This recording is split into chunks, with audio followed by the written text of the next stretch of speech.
Welcome to another fun episode of Thrive Live. Today we have guest speaker, Dr. Emily DeShiel, we're super excited and now is part of our California practice.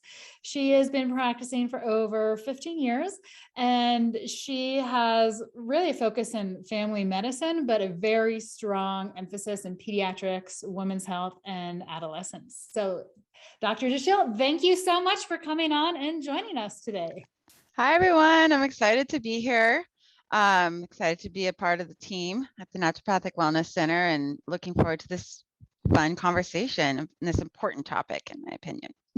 Exceedingly important because oftentimes we just don't know how to talk about all of the menstrual issues that our young ladies and teens are experiencing, and there's a lot of frustration and fear, and it ends up affecting all the confidence of our young ladies. And we want to hopefully those of you who are listening will be able to walk away with some really good information on not just how to talk with those young teens in your life, but also to help them work through the PMS, the menstrual issues that we will get into. So many fun things to talk about. Okay, where should we start? Well, I wrote down some ideas. We can kind of go back and forth and take it from there. Great. I just kind of expanding off of Jenny's introduction. We were talking before we got started about the audience here, and I know a lot of moms, maybe some grandmothers out there. You may or may not have teens at this point, but if they're younger than that, they will become teenagers. And today's topic is focused around females. Of course, there's a lot of other, things to consider with boys going through puberty, but we are going to focus on that today and menstrual cycles because that's a lot of what I do. Jenny, it's you can help me here, but I was thinking we could start with just kind of ages for normal puberty and when things start coming up. So, and interject at any point in time. I generally start talking with the girls in my practice, and they're usually, mother brings them in most commonly. Sometimes it's a father though, around age, maybe as early as 8, depending on the individual, around age 9, about the changes that are going to happen in their body. It is normal for girls to go through puberty starting as young as 9. And they should be showing some signs of puberty. It doesn't necessarily have to be a menstrual cycle, but breast buds or changes in body hair, body odor by age 13. It is still considered normal if a menstrual cycle doesn't start till age 15. So we have a huge range there. And I like to do a lot of education with my families. And I want you all to know that 9 is not, a lot of people kind of freak out. That's too young. There is to some degree that is considered normal. And I think we have to be very mindful of how we are talking about this with our daughters and young girls, because the biggest thing to remember in this age group is they don't want to think anything's wrong with them. So just kind of holding their hand around these normal changes. At the same point, women on the other side who is 14 or 15 who hasn't gotten her menstrual cycle yet, it's important for her to know that that's also can be very normal and healthy.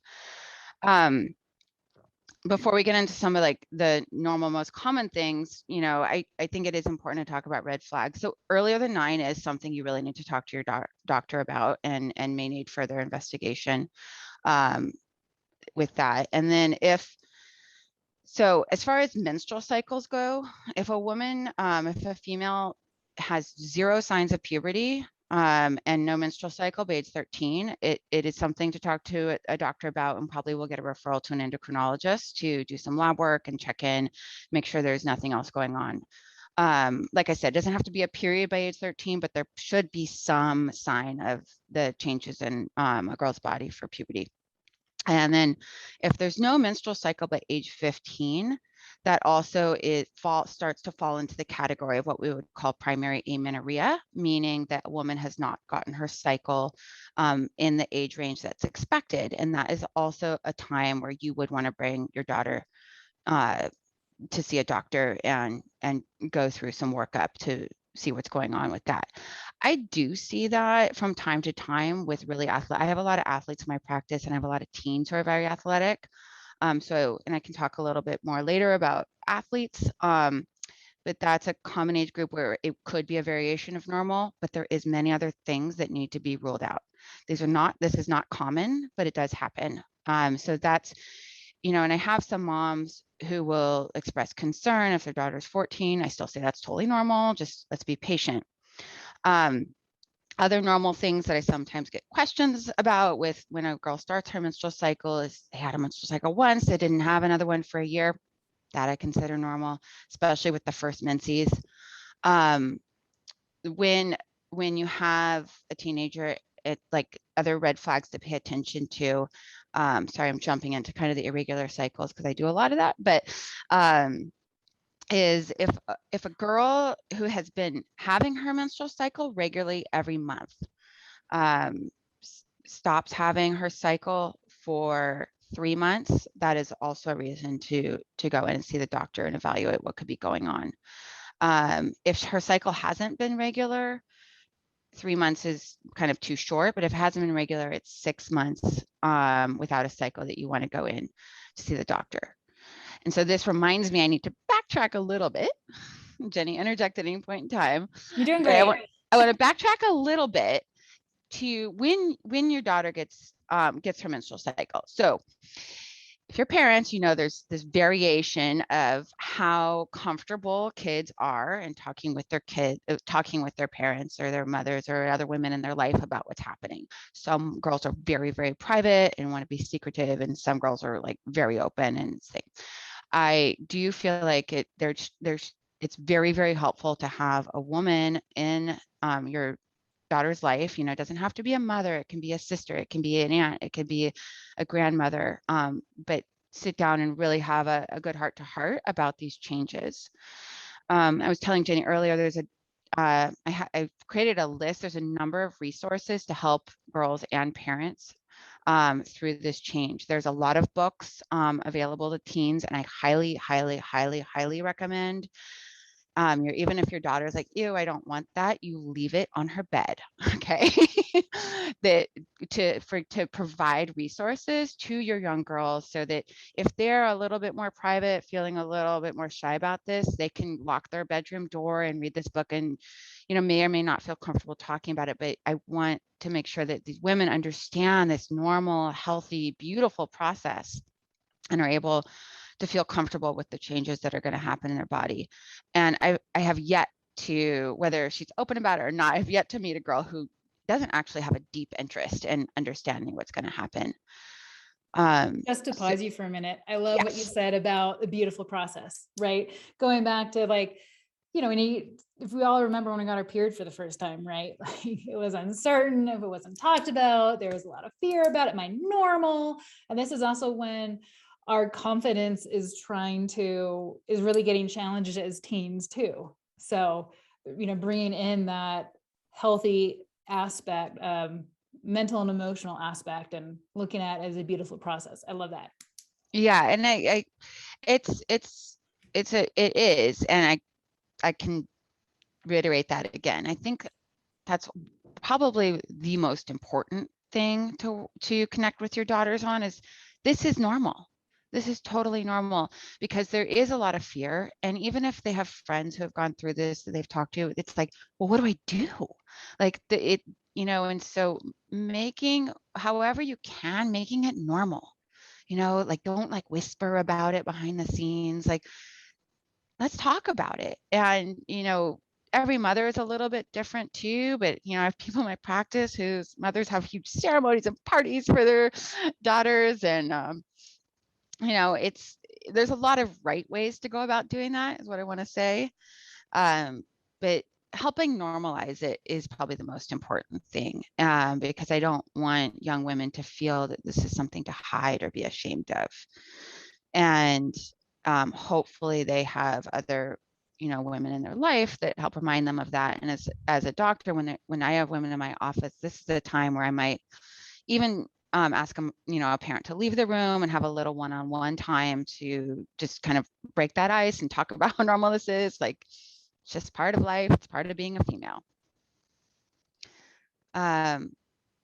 Side note on that too, I am an advocate also. Not every mother feels comfortable with this, and that's totally fine.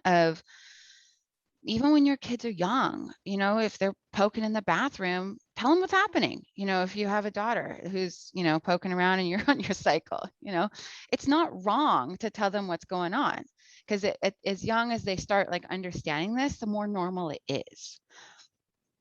Yeah, So I almost don't know make if, it a part of just like family conversation to, you know, some extent of just, you know, it's normal. We go through yes, it, you know, we don't want them to yes, be shocked and what's going on when it actually happens. yes, absolutely. And I think that brings that comfort level, um, you know, up a little bit more. And it opens the door for these young girls and women to be able to ask the questions more freely that they want to ask, because there will be questions. I guarantee it. They have a lot of questions whether they ask them or not. And that's why also providing with books and resources is really important. Yeah. It brings in a safety net, less in their Yes, face if they're not, they don't want it to be in their face. exactly. I mean, I'll confess, I remember being young and I was a little, you know, maybe it was my mother and my dynamic, who knows, but I was a little bit more private and kind of shy about talking about it. That was embarrassing. But trust me, I sat in my room with that book every night and read it again and again so that I understood. And even though I may have not felt as open with talking about things because of whatever my family dynamics might have been, I don't remember feeling fear around this happening. And it felt really normal just because I had that resource. So that share that personal story. I love it. And I love that idea of just putting the book on the nightstand, even if they say, oh, I don't want it, just leave it there. Just, you know, Yeah. so they can look at it in their own space. Yeah. And, you know, like I said, every girl's different. You know, I was talking to a girlfriend over the weekend whose daughter is 13. And, you know, she was telling me the story how her daughter just threw the book at her. It was like, Mom, I know all this. It's not a big deal. You know, so there's whole variations there. Um, so where should we go to next? Maybe Let's go back to the abnormalities? athletes Okay. So because go ahead. yeah, I love working with this population. I've been a competitive athlete for most of my life. And I have athletes in my practice, and it's very common. So if you have girls that are competing at a high level, I'm talking more, you know, not just high school sports, kind of working, you know, training a couple days a week, but more high level competition where kids are working out 2 hours, 6 days a week, at least, sometimes even more. I'd like to focus on that for a minute, especially getting into the high school years. I see that a lot, except for gymnasts. They start a little bit younger at that intensity. Um, so there's a few things that can happen. One, due to the intensity of the exercise, we often, outside of body weight, we often see menarche, which is the beginning of menses, come a little bit later. Another thing that is commonly seen is women who did menstruate stop menstruating. And we might see this in high school for a girl who did start menstruating, and then she maybe steps it up to a higher level and her intensity increases and her menses stop. This is very common. I also see this in older teens and college age girls quite commonly. And there's a number of different factors. So with athletes specifically, the training is one factor. The other factor is this is also a vulnerable age group where we might see lower than optimal BMI or body fat percentage. And whether we like it or not, women need body fat to maintain a regular menstrual cycle. And athletes, depending on the sport, often have it ingrained. And I actually think as a society, we're getting better with this. But like when I grew up, it was ingrained kind of like the skinnier you are, the better you're going to perform. And unfortunately, there's actually some truth to that. Runners run faster at a lower body weight. And, you know, so I can't like totally say that that's completely false, but it's not healthy programming for young girls. And I hope as a society, you know, coaches and other leaders are getting better at how to talk about that and not really talk about body weight in that way. Because like I said, women do need to maintain a healthy body weight in order to properly menstruate.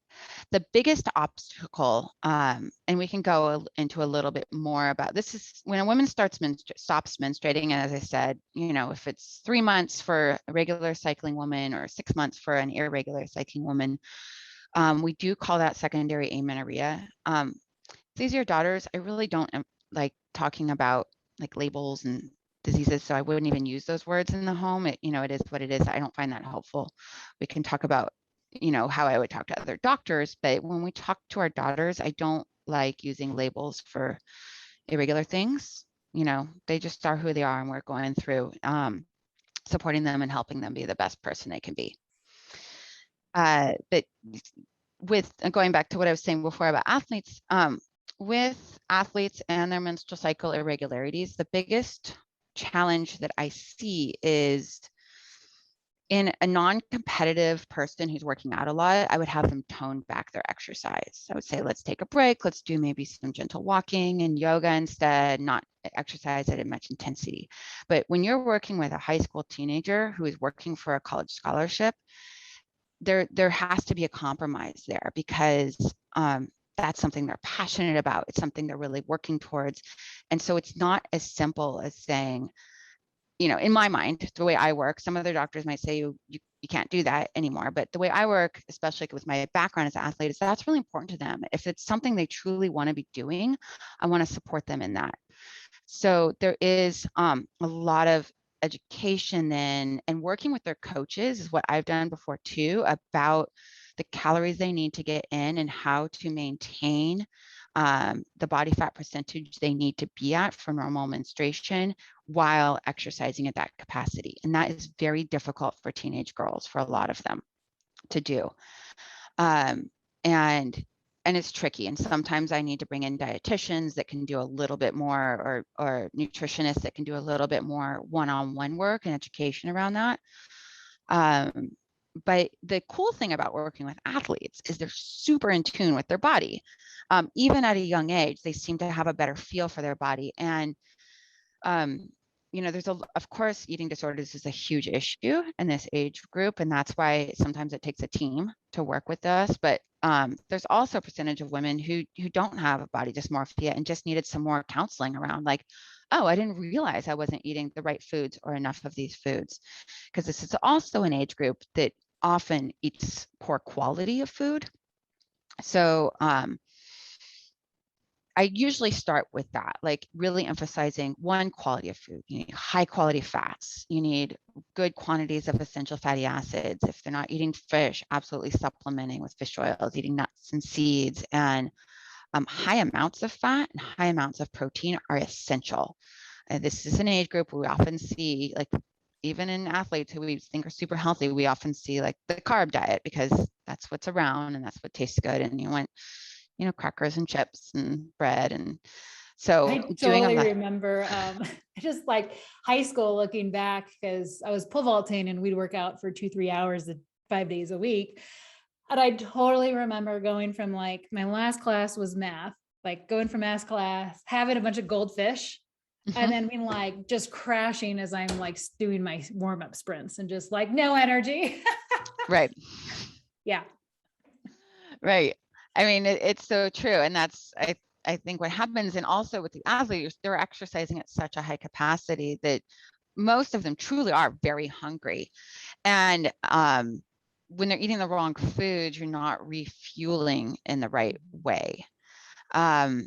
So, definitely watching out for those red flags of eating disorders. It's very common, but it's not all these girls. Some of them, just don't know how to eat right, or didn't even know they weren't eating enough. And in my practice, what I've seen with that population is just sitting down and kind of doing it as a fun experiment, and like bringing in their performance, like, let's see how you feel at workouts, and really talking about it from looking at their sport and their body kind of as working together as one. And we're looking for the best of both worlds. They have responded really well to that. When there is a disordered eating picture, like I said, that's not the focus of our talk today, but it's there, and it is a red flag, and it is, a talk with the doctor, but then probably bringing in other team members, therapists, and people like that who can help kind of reframe the way women are looking at food. But like I said, in a lot of the athletes I work with, that's not present. It just was kind of a lack of awareness. So the other piece with athletes is the stress associated with it. So generally these, and we're talking about girls specifically today, so I'm going to say girls, but these girls are not only working out of this bunch, but they're also in high school, and they're working on trying to get into colleges much of the time, and that's kind of their focus. So that means that they're not only trying to perform optimally athletically, but they're also trying to get through high school, which is very demanding. So I see sleep being sacrificed. I see high levels of stress. Athletes tend to be people who put a lot of pressure on themselves, not just athletically, but also academically. And so this stress is, in my opinion, probably the biggest factor in menstrual cycle irregularities, because of this hypothalamic pituitary ovarian network and the feedback cycle that happens there. Things get really off. And so that's when I would think about working on the stress management. And sometimes it's like, where can we compromise here? Like, are you taking too many hard classes? Do you need to take all those AP classes? Like, what are your priorities? And that requires parents and children sitting down together. What are our priorities? Is academics our priority, or sports our priority? Are they equal in priority? And where can we make compromises? In some cases, and like I said, I've worked with coaches before too, but it's had some modification of the amount of training. Like, if someone's able to perform at a high level and cut down on their training some, that might be a good choice. And that allows more time. It also kind of allows the body a little bit more healing space. But as far as dealing with the stress, I mean, things like meditation and gentle yoga. I'm not talking about like more high intensity, hot exercise yoga, but restorative type of yoga are really beneficial for helping kind of bring girls back into their body. I think the younger we can kind of teach these habits, the healthier people we become. Because 100% agree. yeah, so I'm a big advocate of mindfulness-based practices in this population, and it can help with reframing that stress, because it often gets out of control. I see a lot of anxiety, and that's what I would say. When stress gets out of control, we call it anxiety. Yeah, I would say I see the same in my young athletes. They are also all trying to excel academically and in everything, in every part of their life. And it's not just the physical stress. I mean, they're pushing themselves on every level.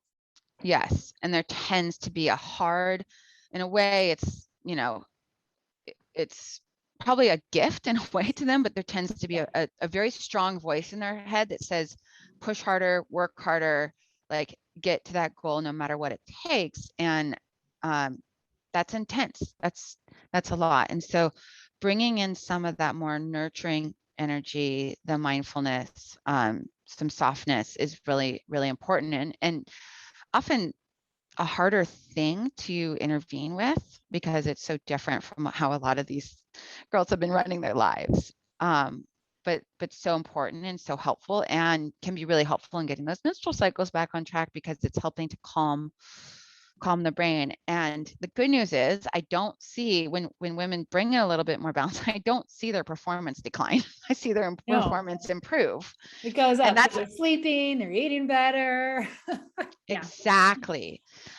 So, and yeah, I want to talk a little bit more about sleep too, because it's huge. I mean, I'm guilty of that. I went all the way through medical school, of like high school, college, medical school, with the mentality, even though I knew better, of sleep when I'm dead, right? Like, got plenty of time for that later on in life. Like, don't have time to sleep right now. And now it's like my number one thing as far as health goes. And I think I wish I had had more education at that age about the importance of sleep. And so I really talk a lot about how important sleep is. And again, performance is not going to decline with more sleep. It's going to improve.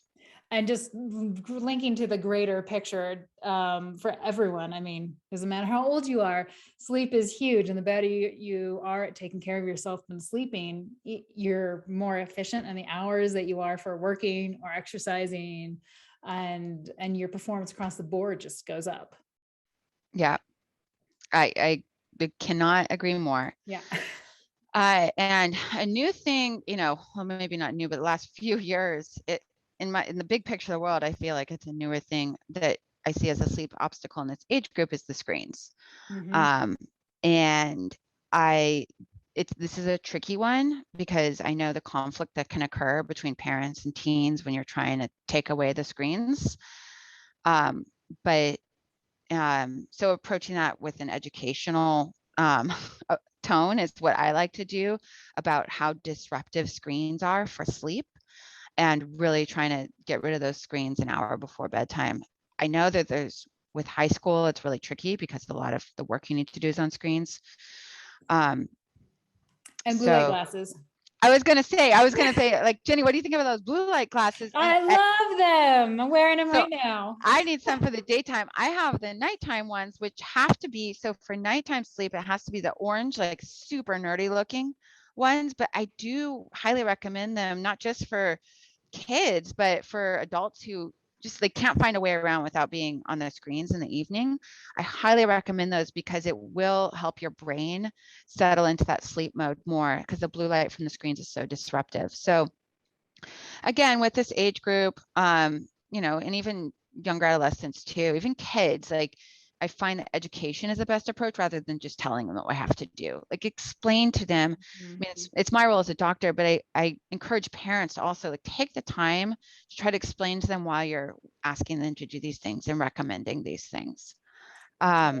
Education is empowerment. Yes. So sleep is super, super important. And so, yes, there's the issue of staying up too late, not allowing enough, but then there's sometimes what you're doing before sleep. And I'm not saying restful sleep. And, it's a topic that's widely talked about, and what be interesting to see what comes of it is that school starts too early, for kids. And there is some data to back that up, but I don't know if it's going to change. So I don't think it will, but especially if kids, I mean, I drove, it took me 45 minutes to get to my high school, depending on where a kid lives and what kind of school they're going to. So, that's pretty early morning for a lot of teens, and even younger kids too. So they have to go to bed earlier. And that's the bottom line, because the sleep requirements are a big deal. So yeah, that's what I wanted to say about sleep and screens. I'm trying to think if there's anything else on sleep, but that's just a fun link back with the blue light glasses. I feel like when I made my kids start to wear, my kids they're not teens yet, but they will be. I started to make them wear blue light glasses just when they're watching their tablets in the middle of the day. The meltdown when you take away the tablet was 50% of the strength of when it was if they don't wear their blue light glasses. I love that, because then they got to take the glasses off, right? Well, it screws with their brain less. Oh, interesting. I just found it was really interesting. They were just easily, yeah, here, mom, here you go. You can have a tablet, and maybe just a couple seconds of a meltdown, as opposed to if they watch tablets without blue light glasses, you take the tablet away and it is just meltdown city. Interesting. That's fascinating. It was night and day difference.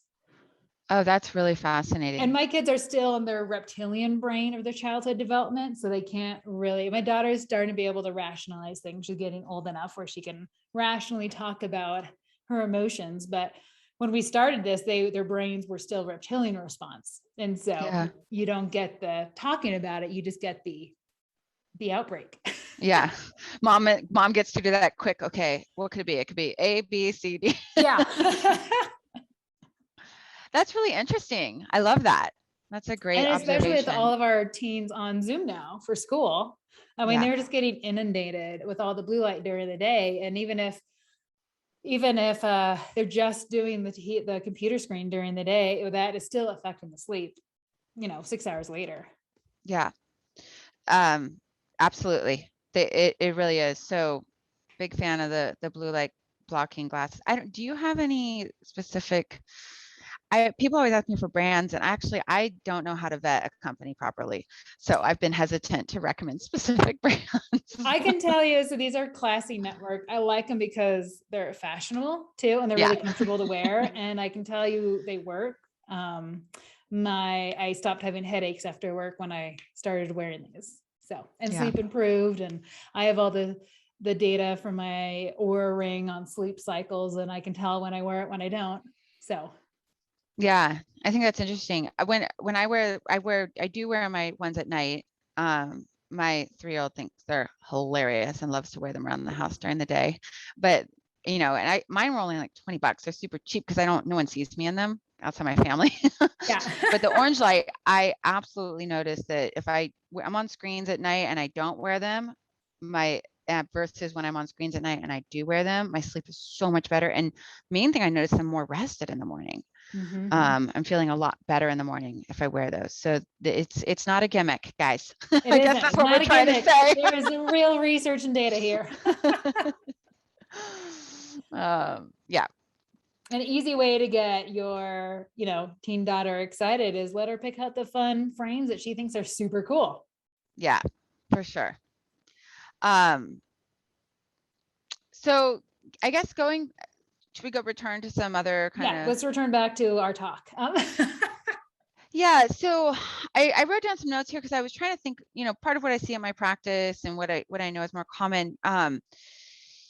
So one thing I just want to bring up again, we've already said it, drill this in, really be mindful the way you're talking to your daughter about cycle abnormalities happen. They're normal. Lots of women experiences. We want to be mindful to not let girls think there's something really wrong with them, which can be very scary. That can cause them to retreat a little bit, and they might even have some social issues because they don't know how to talk about this with their friends. So I try to do a lot of education of like, oh my God, I see this all the time, and things like that. But so one of the outside of missing cycles and cycles not coming, one of the other more common things I see in my practice is really painful cycles, and even in young girls, painful menstrual cycles. And often I see people who have maybe gone to their pediatrician or maybe even an internist, depending on how old they are and what kind of doctor they're saying, and they say, "Well, we could put you on birth control," which is like where I cringe. Let's talk about birth control.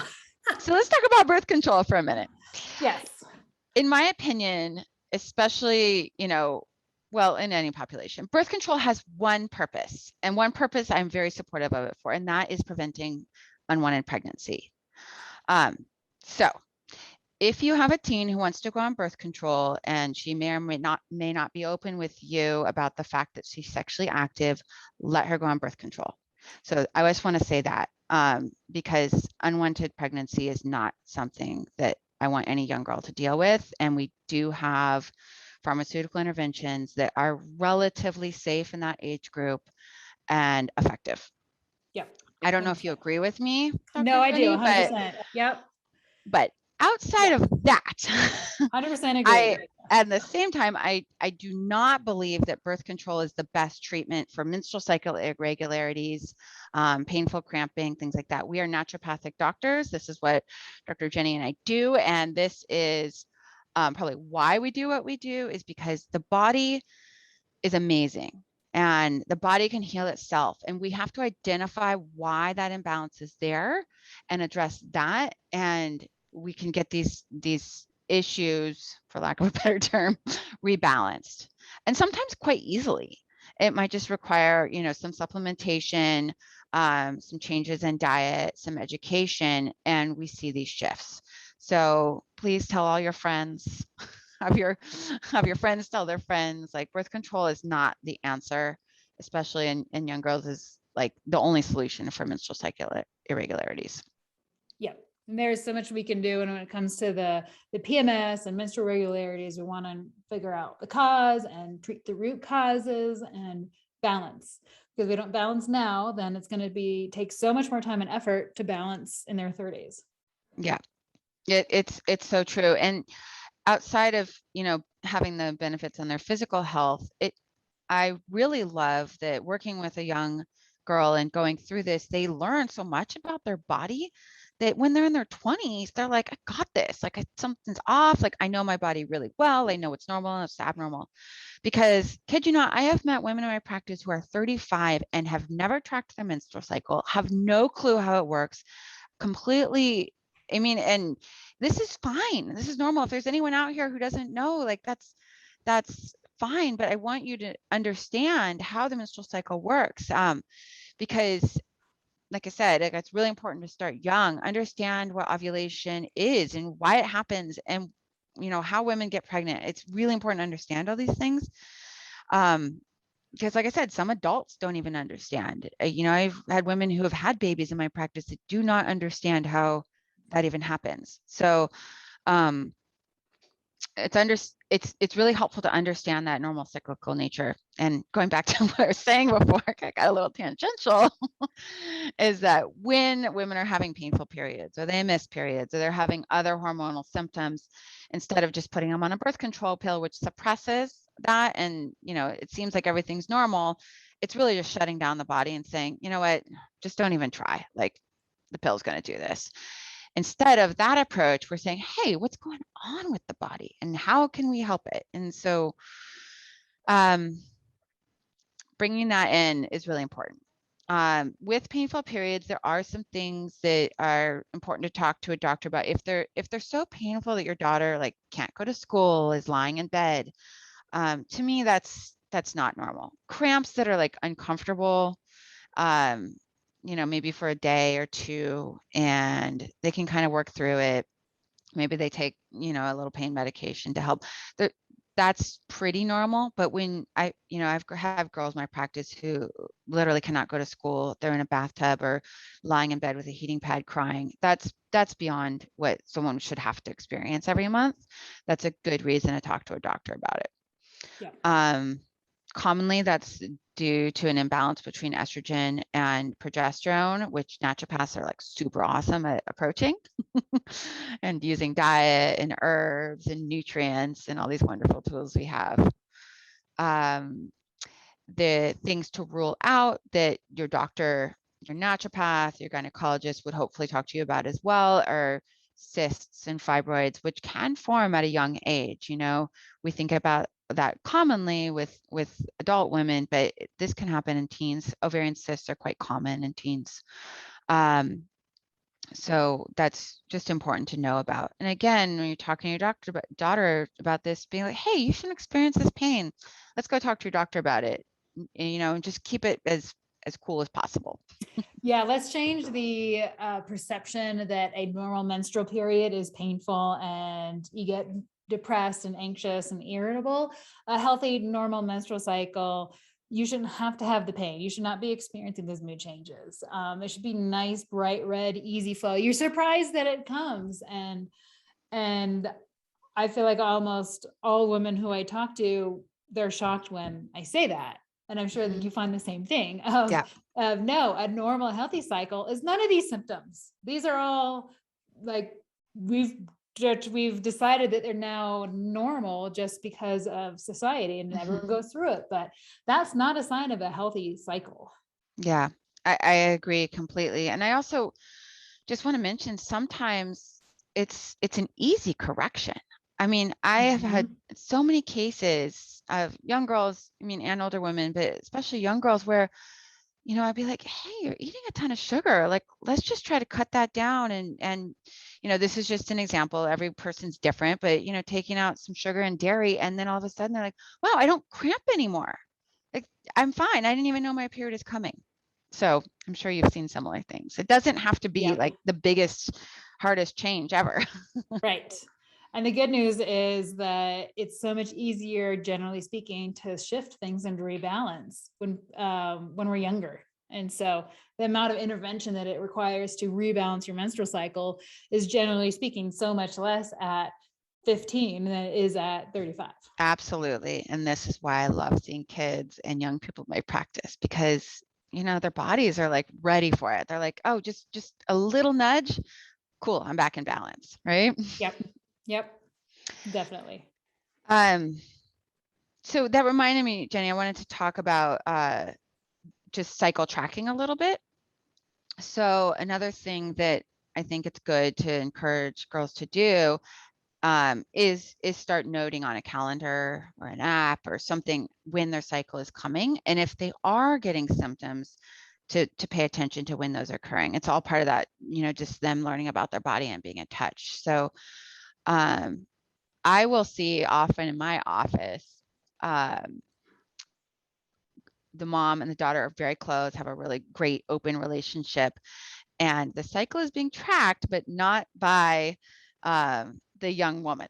And so I try to do a little bit of like, okay, it's time for you to start playing an active role in this. And mom can totally help and be like, maybe we'll write this down together, especially in younger girls, 9 to 13, I would say it's very appropriate for mom to do a lot of the tracking.